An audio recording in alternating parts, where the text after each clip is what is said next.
alihi wa sahbihi wa barik wa sallim. Rabbi shrah li sadri wa yassir li amri wahlul 'uqdatam min lisani yafqahu qawli. Rabbi shrah lana sudurana wa yassir lana umurana wahlul 'uqdatam min alsinatina yafqahu aqwalana birahmatika ya arhamar rahimin. Rabbi yassir wa la tu'assir, Rabbi tammim bil khair. Amma ba'd. Yang dihormati Ketua Penolong Pengarah Kanan merangkap menjalankan tugas Pengarah Jahin Fadil Ustaz Muhammad Asri bin Abdullah, Imam Besar Masjid Negeri Sembilan Fadil Ustaz Syamsul Amar, Ashabul Fadilah Tuan Imam, Tuan Bilal,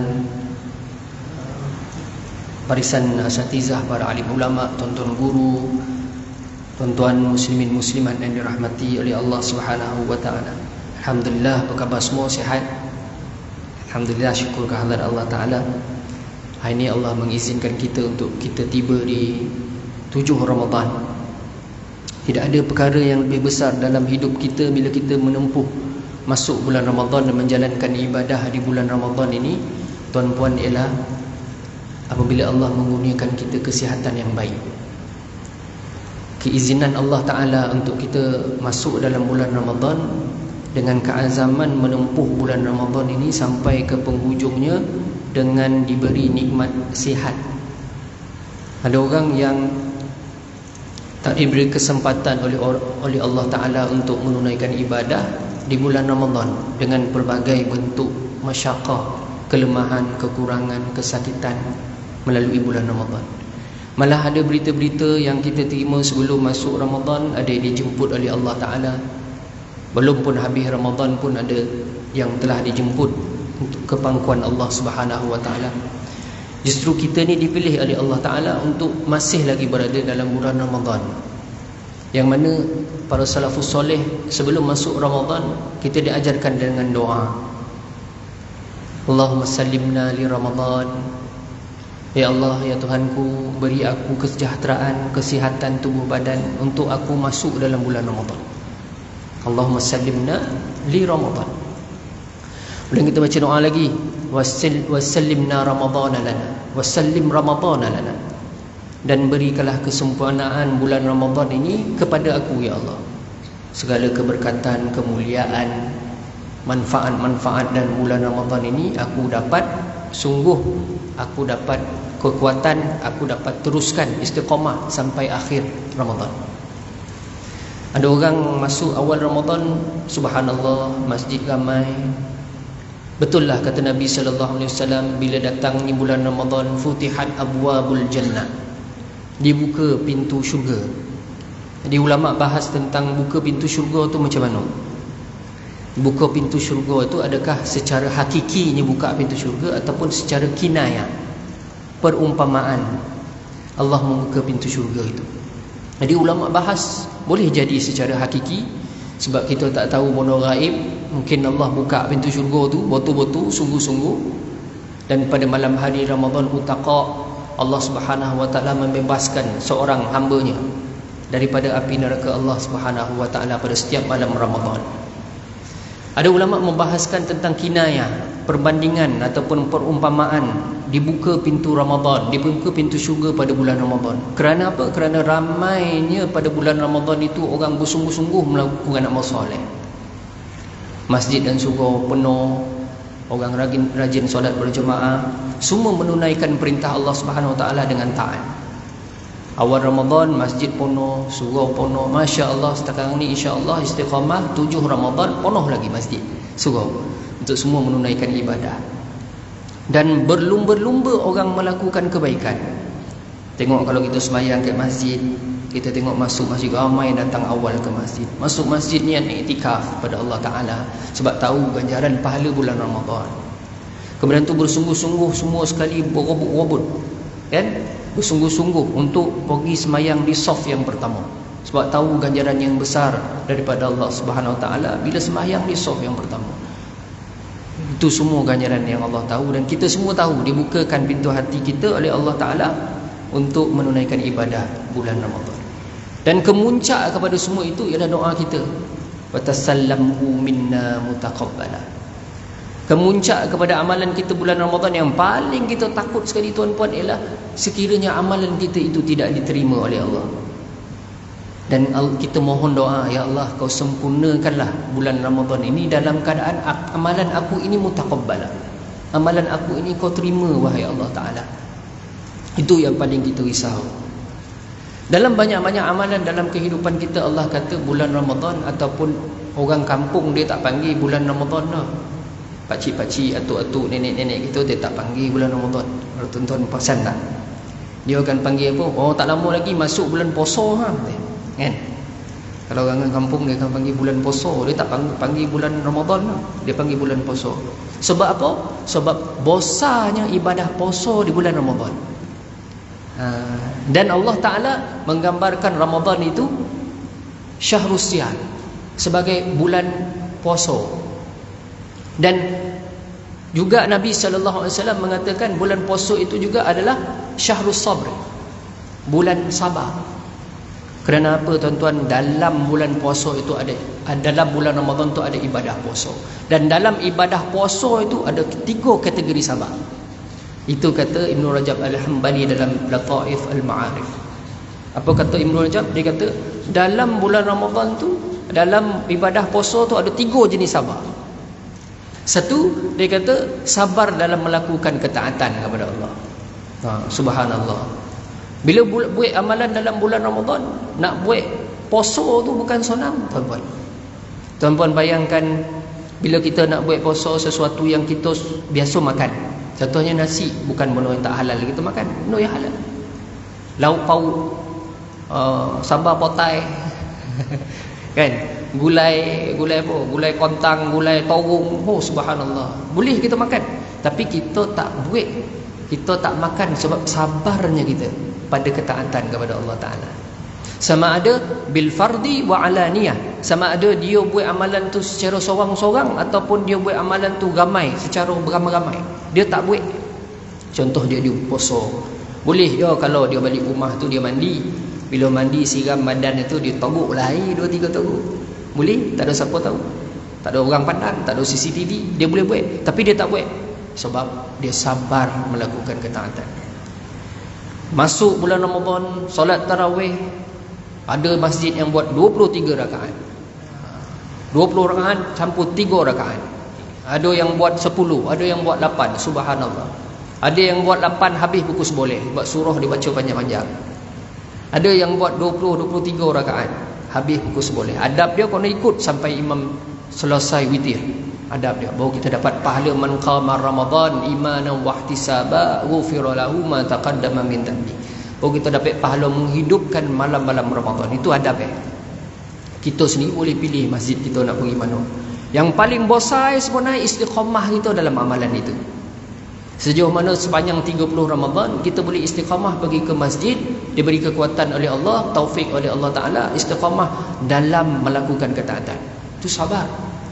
Sabar baca Quran. Ada orang yang tetapkan pada diri masing-masing Ramadan ni, sebelum masuk Ramadan dan dah doa pada Allah Ta'ala, dan nak khatam paling kurang sekali bulan Ramadan. Istiqamah dia baca 1 hari 1 juzuk, ataupun dia tawihan mungkin dah sampai 9 juzuk, 10 juzuk pada 7 Ramadan. Istiqamah dia dengan Al-Quran, sabar dalam ketaatan. Ada orang yang bila nak masuk sabar yang kedua disebut sebagai sabar daripada melakukan kemaksiatan kepada Allah. Orang puasa dia melakukan dia sabar daripada maksiat. Sebab ramai orang yang bila masuk Ramadan dia cuti daripada melakukan dosa dan maksiat. Sebab tak nak dia batal puasa. Dia azam dah. Masuk Ramadan ni dah cukup dah tu. Kan kono bayar balik pula puasa ni. Kono ganti balik, kono bayar fidyah dan sebagainya. Jadi dan stop lah daripada buat maksiat bulan Ramadan. Kebanyakan orang berhenti ataupun mereda daripada melakukan dosa dan maksiat kepada Allah dalam bulan Ramadan dan nak menghormati ibadah puasa. Subhanallah. Walaupun dia kadang-kadang dia tak sembahyang. Tapi bila masuk Ramadan dia sabar daripada melakukan kemaksiatan kepada Allah. Dan yang ketiga, sabar dalam melakukan, sabar dalam menghadapi ketentuan-ketentuan Allah Subhanahu wa taala dalam bulan Ramadan. Apa yang Allah tetapkan dalam bulan Ramadan, ya ayyuhalladzina amanu kutiba alaikumusiyam kama kutiba alal ladzina min qablikum la'allakum tattaqun. Dalam Al-Quran, bila Allah Taala menyeru manusia dengan nida, ya, seruan ya, dia banyak seruan tu tuan-tuan dan puan-puan. Dalam Quran Allah ada sebut dengan perkataan ya ayyuhan nas 172 kali dalam Quran seruan tu.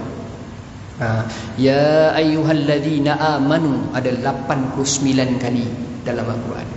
Malah Allah Subhanahu wa taala ada tidak menggunakan perkataan ya wahai. Dia kata ayyuhal mu'minun, orang-orang yang beriman. Menandakan betapa rapatnya Allah Ta'ala dengan orang beriman.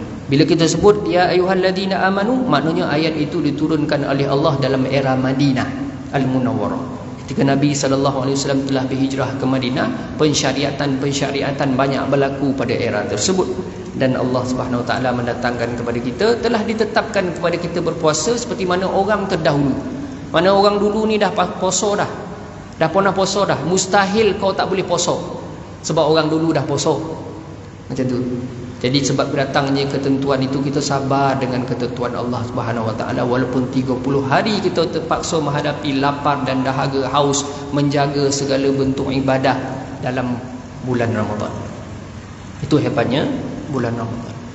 Tuan-tuan muslimin muslimat yang dirahmati oleh Allah Taala, dalam satu hadis Nabi sallallahu alaihi wasallam, an Abi Hurairah qala qala Rasulullah sallallahu alaihi wasallam, inna rabbakum yaqul, Tuhan kamu mengatakan, kullu hasanatin bi asyri amsalha ila 700 da'fin. Sesungguhnya Tuhan kamu mengatakan bahawa setiap amal kebaikan yang dilakukan itu 10 pahala. Ila 700 da'fin, sehingga 700 kali ganda. Illa saum, melainkan puasa. Bila kita buat amal kebaikan, Allah bagi kebaikan 10 hingga 700 kali ganda. Itu biasa. Kalau kita buat apa saja amal kebaikan, Allah berhak bagi kepada kita paling minimum 10. Allah boleh gandakan sampai 700. Tapi Allah kata illa saum, melainkan puasa. Maknanya puasa ni Allah boleh bagi lebih lagi daripada 700 kali gandaan. Dan kata Allah, was-saumu li wa ana ajzi bi. Dan puasa itu untuk aku dan aku sendiri bagi ganjarannya. Tuan-puan, bila kita sebut puasa tu untuk Allah Taala, tak ada amalan lain yang kita buat melainkan puasa kita buat untuk Allah. Kita buat semayang, kita lakukan semayang, solat, kita buat untuk diri kita. Kita semayang, Allah tidak memerlukan solat kita. Allah tidak memerlukan ibadah-ibadah kita. Sebab ibadah yang kita buat itu adalah untuk kita. Sebab Allah kata kita bukan masuk syurga sebab ibadah, sebab amal. Kita masuk syurga sebab rahmat Allah, kasih sayang Allah. Kita puasa, kita ibadah solat ni sebab Allah Ta'ala suruh, dan kita nak jaga diri kita, kita nak masuk syurga Allah Ta'ala. Kita tak nak diseksa dan diazab oleh Allah Ta'ala. Manfaatnya kembali pada diri kita. Tu. Tapi tak, bukan pada ibadah puasa. Sebab puasa kata Allah, as-saumu li. Puasa itu untuk Allah, untuk aku kata Allah. Wa ana ajzibi, dan aku sendiri bagi ganjarannya. Itu sebab Allah bagi range lebih daripada 700 kali ganda. Dia punya gandaannya, sebab ibadah itu adalah untuk Allah. Dan Allah sendiri akan bagi.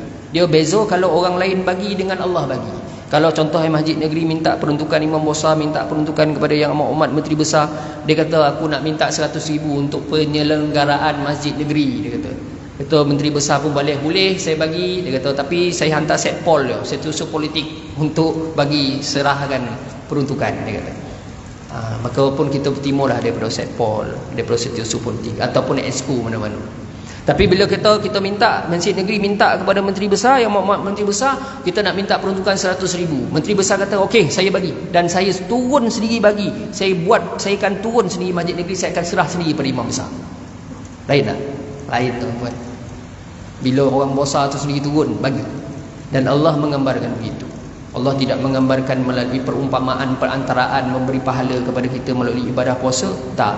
Tapi melalui Allah Ta'ala bagi sendiri. Kalau Allah bagi sendiri, anugerahnya maha besar, sangat besar di sisi Allah Ta'ala.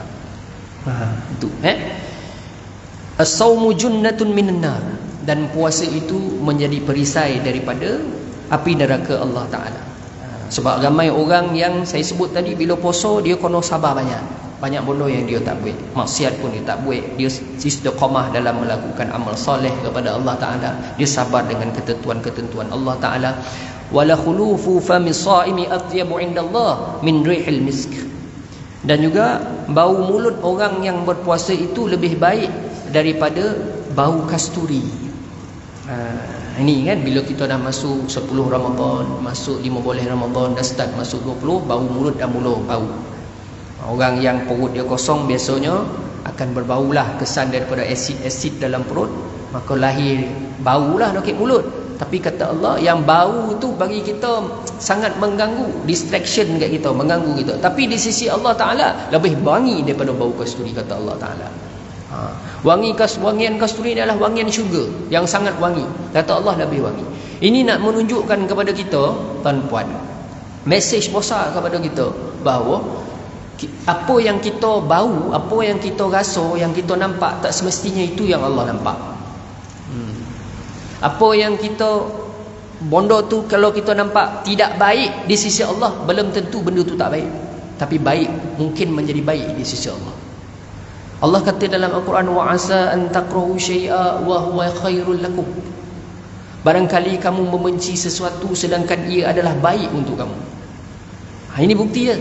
Kadang-kadang kita bau benda tu busuk, tapi di sisi Allah sangat wangi, haruman kasturi bagi bau mulut orang yang berpuasa. Nabi Musa AS ketika nak bertemu Allah Ta'ala, nak berbicara dengan Allah Ta'ala, Nabi Musa AS asalnya berpuasa, kemudian dia bau mulut busuk, kemudian dia buka puasa.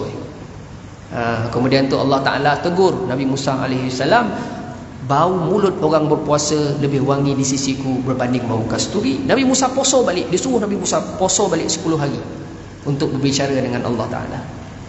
Itu apa-apa kadang-kadang yang jadi dalam hidup, kita dapat kesakitan, kita dapat kesusahan, kita dapat kepayahan dalam hidup. Barangkali kita nampak benda tu tak baik kat kita tak suka, benda tu kita rasa macam tak selesa, tapi belum tentu di sisi Allah benda itu tidak baik. Subhanallah. Kadang-kadang kita kehilangan sesuatu, kita ni ditimpa musibah oleh Allah Ta'ala. Macam mana Ummu Salamah ditimpa musibah oleh Allah Ta'ala dengan kehilangan suaminya yang paling dikasihi oleh Ummu Salamah. Siapa dia? Abu Salamah. Ketika pulang dari medan peperangan, Abu Salamah ni mengalami kecederaan yang teruk sampai nazak. Berlakulah dialog di antara Ummu Salamah dan Abu Salamah. Kata Ummu Salamah, aku tidak akan berkahwin dah selepas engkau meninggal. Kata Abu Salamah, aku mendoakan supaya engkau mendapat suami yang lebih baik daripada aku. Kata Abu Salamah. Ummu Salamah kata, tidak ada suami yang lebih baik daripada Abu Salamah. Kemudian itu bila meninggalnya, syahidnya Abu Salamah, meninggal dunianya Abu Salamah, maka Nabi mengajarkan kepada Ummu Salamah satu doa. Allahumma ajurni fi musibati wa akhlif li khairan minha. Ya Allah, berilah aku ganjaran daripada musibah aku ini dan gantikanlah yang lebih baik. Nampak? Allah bagi doa. Maknanya setiap musibah tu Allah bagi ganjaran, dan insya-Allah Allah ganti lebih baik. Kalau tak dekat dunia, Allah akan ganti dekat syurga insya-Allah. Itu sifat kita orang beriman. Kemudian dah sudah tu, datanglah pinangan daripada min kibaris sahabah, datang pinangan daripada Abu Sayyidina Umar Al-Khattab, ditolak oleh Ummu Salamah. Datang pinangan daripada Abu Bakar As-Siddiq, ditolak oleh Ummu Salamah sebab dia mengatakan bahawa tidak ada orang lebih baik, suami lebih baik daripada Abu Salamah. Selepas itu datang satu pinangan yang tidak boleh ditolak oleh Ummu Salamah, iaitulah pinangan daripada Sayyidina Rasulullah sallallahu alaihi wasallam, khairul anam, sebaik-baik makhluk. Dan kalau pinangan itu datang daripada Nabi, tentulah datang pinangan itu adalah wahyu daripada Allah Ta'ala.